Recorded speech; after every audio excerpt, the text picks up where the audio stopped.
Okay, so yesterday we mentioned that, Jason Lee had said that Megan Thee Stallion and Winnie Harlow, they got into a fight. But our Lauren LaRosa from Brown Girl Grinding, she got an exclusive and got more details. And she said allegedly this all started because Winnie is Canadian and she posted something about Tory Lanez on social media in the midst of the Meg and Tory shooting trial stuff, which Meg had an issue with immediately as soon as she saw it. I'm told that Winnie's alleged post, which we tried to go back and find it, but we couldn't, wasn't aimed to be against Megan, but she perceived it that way. And when Winnie had saw all the feedback from it, she deleted it.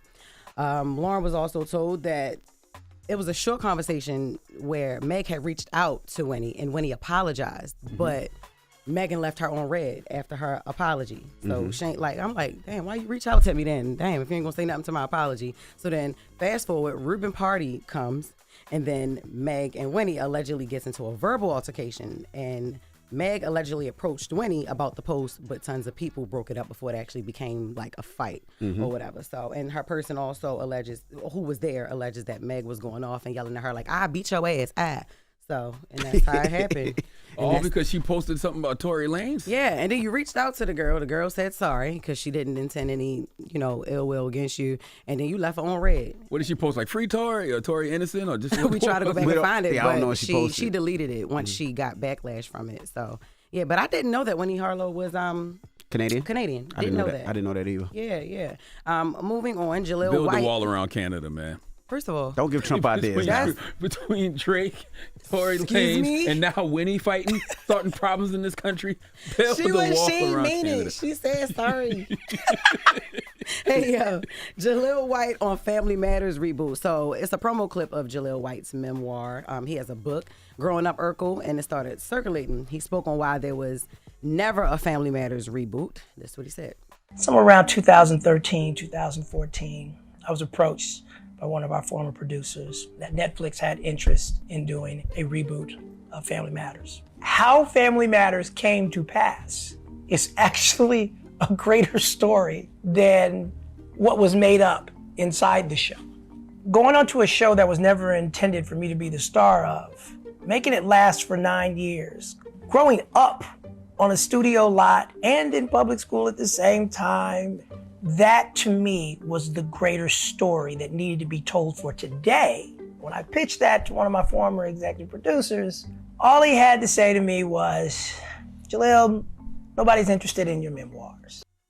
I mean, at this point, Urkel would be grown and would be the head of some tech agency. He would have created some app and made $300 billion. It's always the nerds that grow up to be like the super wealthy. Right. So it was not like he'd be like a young geek no more. Yeah, they would, and they can center it around today. All this AI, all this technology and stuff like you just said. They could have played to that. He'd have LASIK. He wouldn't even be wearing glasses. Right. But then he said that was 2013, so it would have been like, 10, 12 years ago. So it would have been about 11 years ago. He still would have been a grown-ass man. Yeah. He wanted something to be about him. But like it just seemed like he wanted it to be about him. Now, if you're a documentary person, you wouldn't have a problem with that. But I wouldn't watch that. You wouldn't watch it? I would watch the Family Matters reboot with Urkel, really? With grown Jaleel up, White? but not a story about Urkel's life. But could you imagine him being Urkel and having to go to public school and they making fun of you every day and all the problems? I went to basketball camp with him, Knicks camp with him.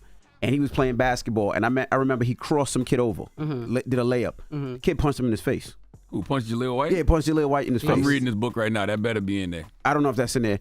But he punched him in the face because it was like he just looked at being soft. Yeah. So Jaleel White had to fight the kid at the Knicks camp. Did he win? Well, everybody broke it up and everything like that, where it got to the point where it was like the police were called, the kid was arrested. Why would you punch Steve Urkel? Exactly, but people always thought he was soft. Right. They always thought he was soft, so he always had to play to the character. He had to prove himself all the time because people his book cover? look at him. His book cover. That's Stefan on the book cover. That's the font. That ain't Urkel. That's right. That's an the album font. cover. That's an album damn cover. book cover.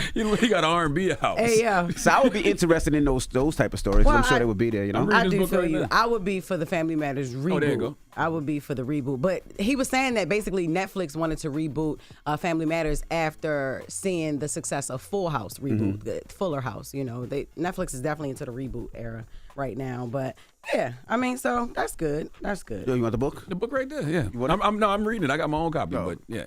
I mean, if you want to look at it just for, future reference. I've seen it already. I've seen the cover already. Yeah, he looked like he about to sing. I think he's coming up here in the next couple of weeks or so. Yeah, okay. Well, Michael Che on R. Kelly. In a recent episode of SNL, Michael Che did a skit taking a stance on R. Kelly. So y'all gonna let a man with 34 felonies lead the free world and be the president of the United States? That's it. I'm listening to R. Kelly again. I already do, but I'm gonna stop pretending I don't. If white people can elect their felons, I could dance to mine. Yeah, a point was made. Yep, point was made. Yeah, and made me chuckle. And I like this story because I also just saw that Sting said that he has no plans of canceling "I'll Be Missing You." That record following Diddy's legal troubles. So I thought that was like a little kiki, Michael Che. That was funny. Mm-hmm. That was super funny. But that is your Jess with the Mess for the first hour. All right, thank you, Jess. Now when we come back, we got front page news, and ASAP Ferg will be joining us. His album Daryl came out last week, and we're gonna talk to him in a little bit. So don't go anywhere. It's The Breakfast Club. Good morning. Wake that ass up early in the morning. The Breakfast Club.